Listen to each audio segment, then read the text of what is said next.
Second.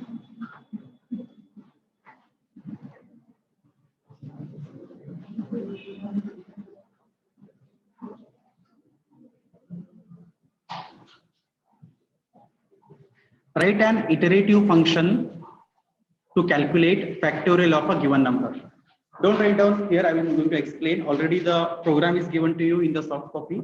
Okay, you can rewrite later. Now we need to write a iterative function. Means what? Iterative means looping. So we have to make use of obviously a looping concept to calculate the factorial of a number, but we have to make use of the functions. Okay. Let us write the program here. Let me save the program first.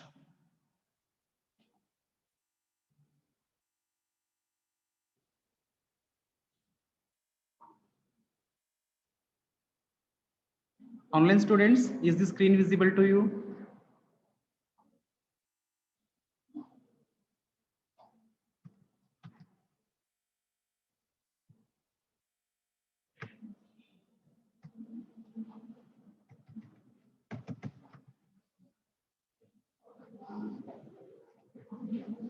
Okay.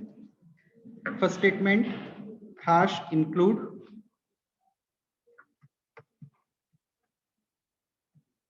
stdio.h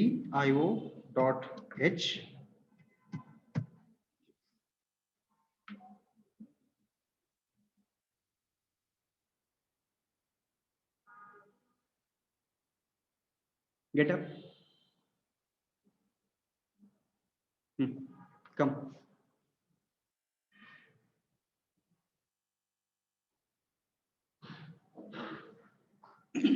Stand there.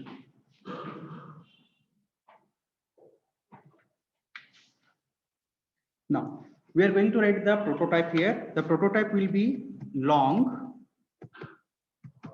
Okay. Then name of the function, let me call it to be a factorial. Okay, and it will take parameters, and I would say it is going to take only one parameter. And no. So the name of the function is factorial. Will accept parameters and also will return value. Now tell me, what is the data type of the return value here? Return type. What is this? Long. Long means it is a type of a integer data type, but which can store big number, big precision values. It is exactly double than the int. If the size of the int is 2 bytes, then long will definitely have 4 bytes. If the int is 4 bytes, then the long will have 8 bytes. Okay. Int main, then within the brackets we are going to write the main function. Now tell me, based upon this particular prototype, input, output and processing. Processing obviously will be done by the factorial function. What about the input and output? Who will do? Is it the main function or the factorial function? Main function. So we need to read the values for the n, as well as we need to have a variable for storing the return value. Now, how many variables we should declare here? This is a factorial. We need to pass, if you look into the prototype, we need to pass one variable of integer data type, and it returns an variable of the data type long. Then how many variables we require here? 2. What is the first one? Int n. Then what will be the second data type? The factorial will be calculated and it will be returned. That values data type is long here. So we require one more variable by the name long. Let's call it as f here. Okay. Now, then printf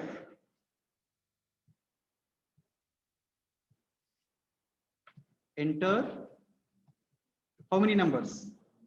Enter a number. Okay. Then scanf percentage d ampersand n. Next what we should do now? Input is being taken care of. Next statement is what? Function call statement. Now, how do we write the function call statement here? F is equals to factorial of n. So what is this n here? What type of parameter it is? We had given some names, right? Actual parameter and formal parameter. What this n is? Actual parameter. The parameters which appear in the function call statement are called as actual parameters. Okay. Then assume that the function is called and it returns the value back. Now we want to display that particular value. Then how do we display that? Printf, then factorial of percentage d equals to percentage. Now this is not percentage d here, it is going to be percentage ld. I will explain what this ld is. Okay, then slash n, then n comma f. Now look at here, n is what? It is an integer type of data, so we have a format specifier for as percentage d. Now this f is of the data type long, right? It is also an integer type of the data it can store, but it is long precision. So we have declared it to be a long. The format specifier for that is percentage ld. D we know D is for the integer. Since this value, this data type is a long, so we apply it to be a ld. Understand? Now this is the question for your Viva in the practical exam. What is this ld means? Why we are not giving a D here? Why we are not giving a ld in this case? So you should be able to answer. Percentage D is the format specifier for integer and percentage ld is for format specifier for long integers. Okay. And the last statement will be return 0. Okay. Now we need to write the function definition. The first line of the function definition is called as function header. Then how do we write the function header here? Long factorial. How many parameters it will take now? One parameter. What is that particular type called as? Formal parameter. Data type is integer. So int. Okay, you can take x or a n or any value, no matter. Okay, I will take it to be x in this case. Then should a semicolon, will semicolon come here? No. Now, then how do we calculate factorial? Now we have studied one concept in factorial. Factorial can be calculated for positive numbers. Yes or no? Yes. So if I pass a number n and that n value is in negative, say -10. So is it possible to calculate the factorial? No. In such cases, should I call this function? If the number is negative number, will it make any sense to call the factorial function? Absolutely no, because the number itself is a non-positive number and we cannot calculate the factorial of that one. In that case, we should not call this particular function. That means, so we have to take care of calling this function. You only call the function when the number is a positive number. If the number is a negative number, then don't call the function. Okay, so to take care of that particular concept, we need to now change our main function. So what I will do here, when we call this one, before we calling, we will put a construct if this n is less than 0. That means what? The number is positive or negative? Negative number. In that case, should we call the factorial function? No. So rather calling the function, just print a statement, printf, enter a positive number. Enter a positive number. Just a message we will print and then we will terminate the program. Else in the sense, if the number is not negative number and it is a positive number, then what has to be done? Call the function. So Now, will this particular statement makes any sense now? Why we put this if else here? Now, now tell me, under else, should we have only this statement or also this statement?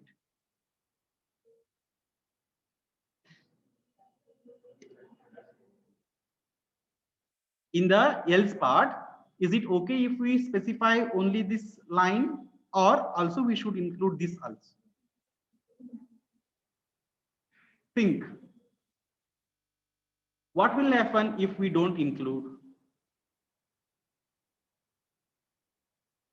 Understand the flow of execution there. If this is the only statement and this is not part of the else, then the flow of execution is what? It starts from here, it comes here. If it is true, it will enter in this line. If it is false, it will enter in this line. Okay, but this statement wherein we are displaying the factorial is going to be calculated only when this particular n value is greater than or equal to 0.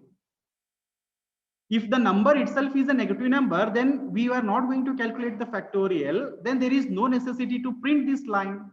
So this statement should be only part of else. Since there are more than two statements, then definitely we need to have the brackets. No, here it's not visible for me. 1 second, I'll just reduce and check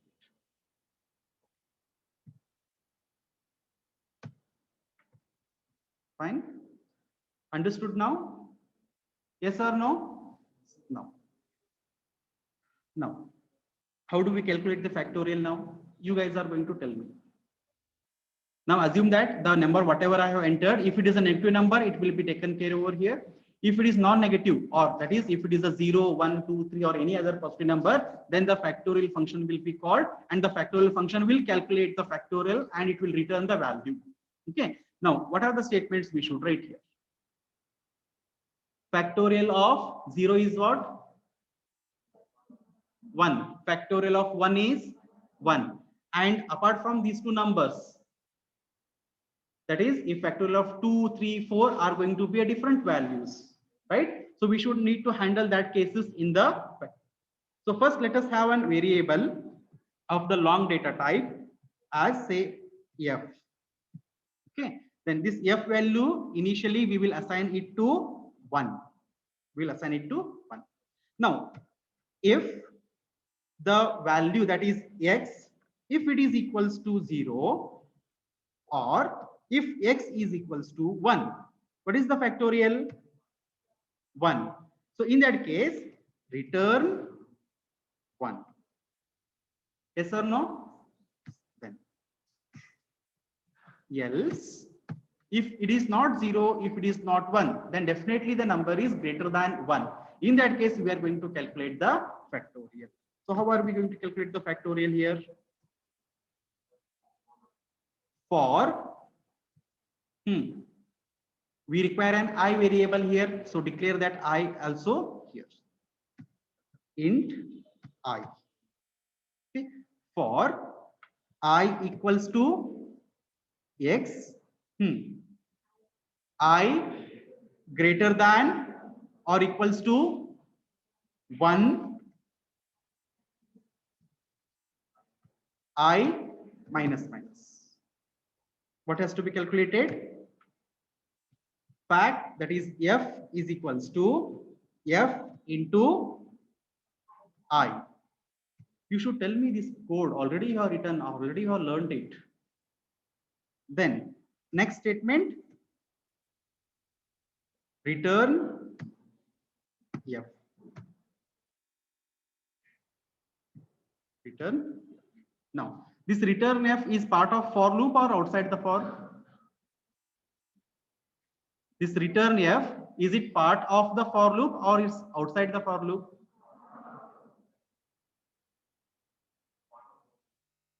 Part of? Is it part of for loop? No, there are no brackets for the for loop here. That means what? For loop has only one statement which will be repeatedly executed. Okay. Let us test the code. There is an error, line number. brackets. One second. Which bracket? Line number 21. This one, right? No errors. Enter a number. Let us enter some negative number first. Enter a positive number. Now look at here how this particular code got executed. Here we entered a negative number. It checked if this n is less than 0. So now this minus 10 is the number. Is this minus 10 less than 0? True. So it entered into the if block. Enter a positive number. Message is displayed. After that, then there is a return 0. So program got terminated. Now let us check for one more output. Now this time enter a 0. Factorial of 0 is 1. Then how this particular one is calculated? So the number entered is 0. The line number 13, f, that is if n is less than 0. Is it true now? Is this particular condition true? No. If this is false, it will enter into the false now. In the false block, call the function factorial and n. So actual parameter n is here and we're calling the function that is factorial and the formal parameter is x. Now x is having the value 0. Then declaration part is here. Then the condition if x is equals to 0 or x is equals to 1. Now this condition becomes true or false? X value is what?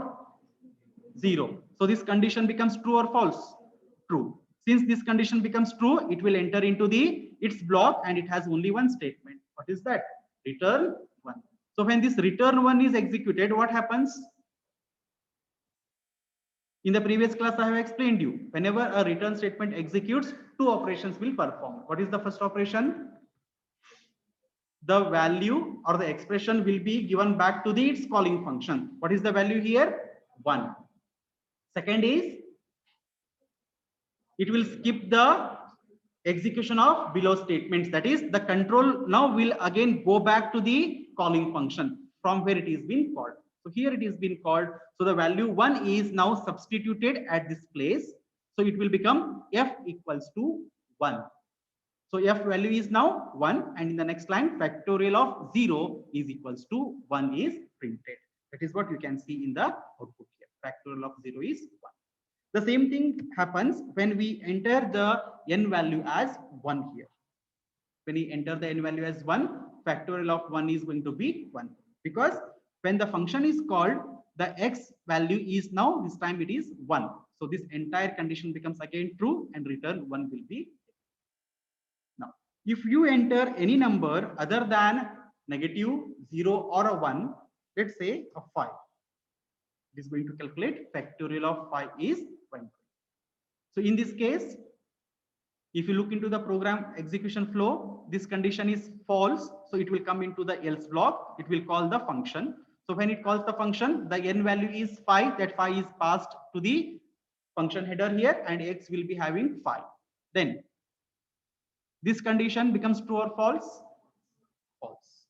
It will enter into the else block. In the else block, we do have these statements. So for I equals to x. So initial value of I is what? X value. What is x value? 5. So initial value of I is 5. Then is I, that is 5, greater than or equal to 1? Yes. It will enter into the for loop. So f is equals to f into I. So initial value of f we have assigned as 1. So pi into 1 is calculated and it gets updated to f. Then I minus minus. I will reduce to 4. Condition 4 greater than or equal to 1. Is it true or false? True. So the for loop will repeat for 5 times and it calculates 5 into 4 into 3 into 2 into 1. Correct? And when this condition becomes false, it would have calculated factorial of that particular given number. So the last value of f will be 120 and then return f. So return f means that 150 will be returned, 120 will be returned back. Where? To the calling function. So it will look like f is equals to 120. so that 120 will be displayed. Followed? Yes? No. In your program, the soft copy which I have given there, this statement is missing.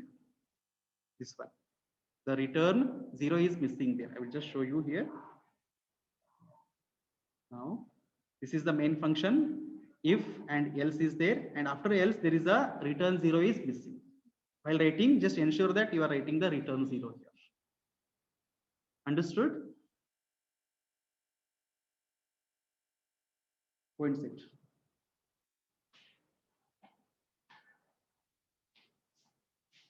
Any doubts, students, so far in the user-defined functions? Any questions? Any doubts? If there are no doubts, then we will move to the next concept of user-defined function, that is passing arrays as parameters. Now, so far we have studied the user-defined function wherein we were passing the variables, the parameters of the type integer. I think even we can pass the character type of data as well. Okay, I have not shown you any programs on that one, how to pass the character and all.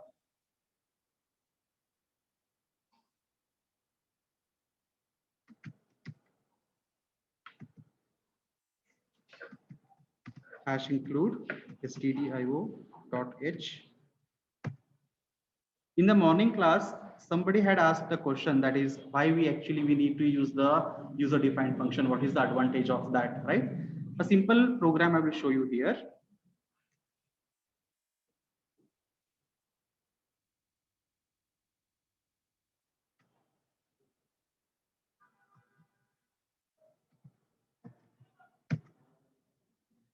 I just want to print some lines like a star or a hash or any particular special symbols. Okay, in that case, I can make use of the user defined functions in this way.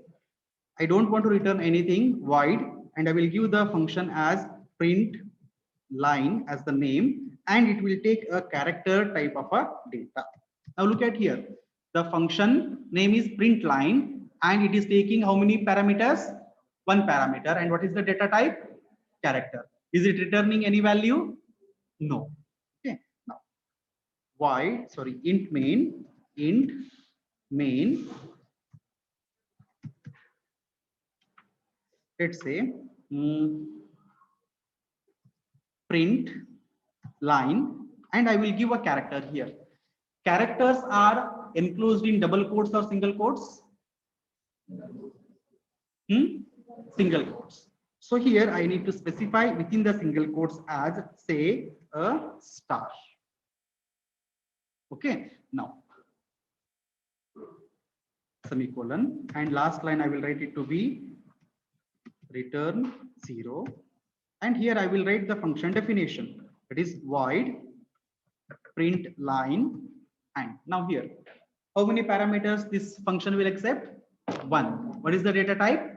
Character. So I will declare a char ch. Earlier programs we had what we had here, int a or int xyz, depending upon number of parameters. In this case, it is a character data. How I can specify this to be a character? You can see in the function call statement, I'm just passing within the single quotes a star. Within the single quote means it is a what? Character data type. If it is confusing, let me write in this way. I think you will not be having any confusions. Character ch equals to, within the single quotes, let me write a star here. This is the initialization of the character data type, and I can pass here ch. Is it understood now? Yes? Okay. Here, what I will do is that print, say, int I, okay, for I equal to 1 and I less than or equal to, say, 20, then I plus plus. And what I'm going to do is that printf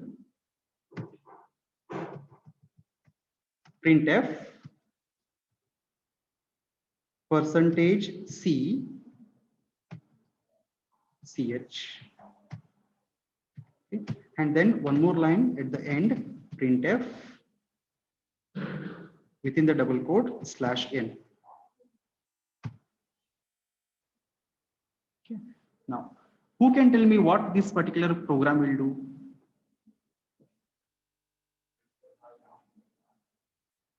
What this program will do if I execute? It will print the star 20 times. Shall we check that? Any errors? No errors. Did you see here star is printed 20 times? Yes or no? No. Now suppose I want to print, instead of star, I want to print something else. I want to print a line. That line could be a star or it could be anything else. In that case, I can just simply write one more printf, that is, I can call this particular function once again, and this time I can pass the character as a hash here. Okay, directly I'm passing the value. This time, what it will print? Only hash or star as well as hash? Star as well as hash. Now run this program. You can see there is a star, there is a hash. Now look at the advantage of user defined function. If I don't make use of the user defined function here, and I want to print the sometime a stars, sometime a hash, or sometime a dashed lines or anything, then I need to write these lines repeatedly. I need to write all these lines inside the main function repeatedly. First time for the star, second time for the hash. Suppose if I want a dash line also, like print line, and here if I pass say a dash line, then it is going to print that particular dash line as well, right? Dash line as well. Now, the advantage of using the or making use of the user defined function is that I can write these lines only once and place it in a user defined function. Whenever the user requirement is there, just call that particular function, it will do its job. Following the advantage of user defined function? Yes. So this example will just explain to you how you can pass the character data type also and the advantage of the user defined function. Okay. You can write on this program. It is not there in the list of those programs.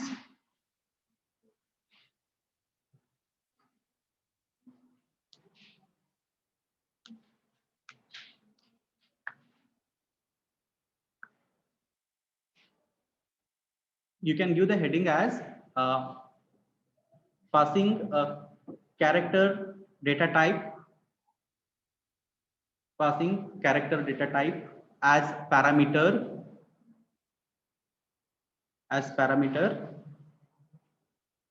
to the user defined function, and then write this program.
Now, let's see, I will give one modification to this program. Let's see how many of you can answer to that.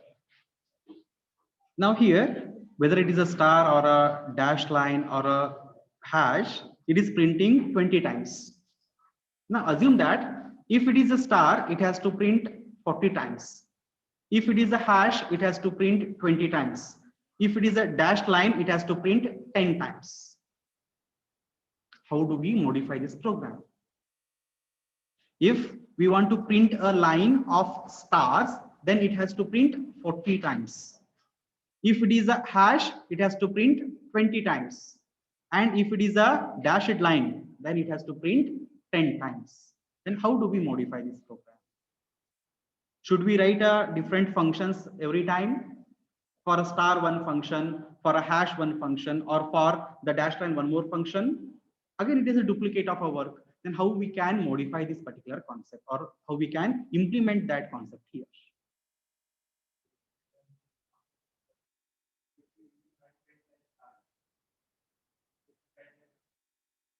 No. Now, how we can do is that I will pass one more parameter here. Okay, let me call it to be an integer value. Now, I will just try to modify in the same way. Okay, let me take off this one for better understanding. Let me take off this also. Let me write a statement, print line. Okay, and if it is a star, I want to print how many times?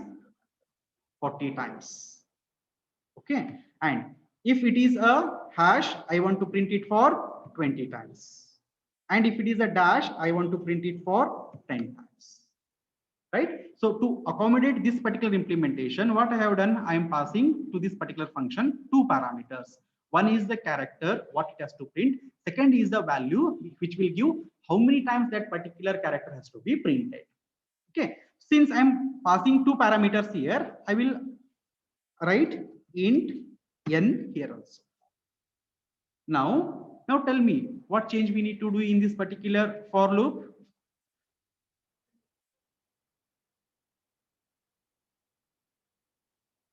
This particular character has to be printed based upon what value? Based upon this n value. Instead of this 20 here, I will specify it to be n. And this time, if you run the program, you can see star is printed 40 times, hash is printed 20 times, dash is printed.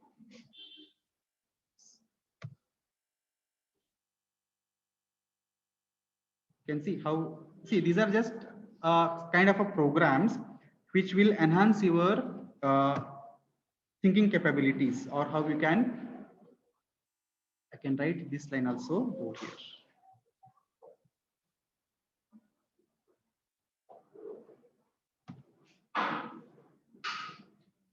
This way it will print. Has anybody referring to the textbooks? Sir, we are not reading your notes only. Then you are asking us to read the textbooks. Yes, sir. Yes, right? Yeah, I know you are not reading, but it's, if you make use of additional, see, whatever lecturers teach here, it is with respect to the syllabus. We don't have much flexibility to go out of the syllabus and teach the things because of time limitations. We need to complete the entire syllabus within the time frame. So we don't usually go out of the textbooks, out of the syllabus and teach. But sometime I will try to make these type of programs. But if you are referring to the textbooks, in the textbooks, some additional programs will be given. Okay, and try to refer those particular textbooks.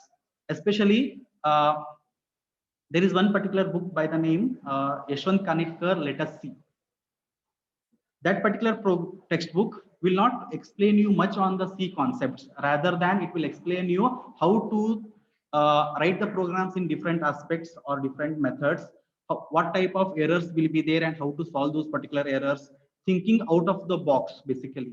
Those type of the programs are given in that particular textbook by the name Let Us See, Yashwant Kanitkar.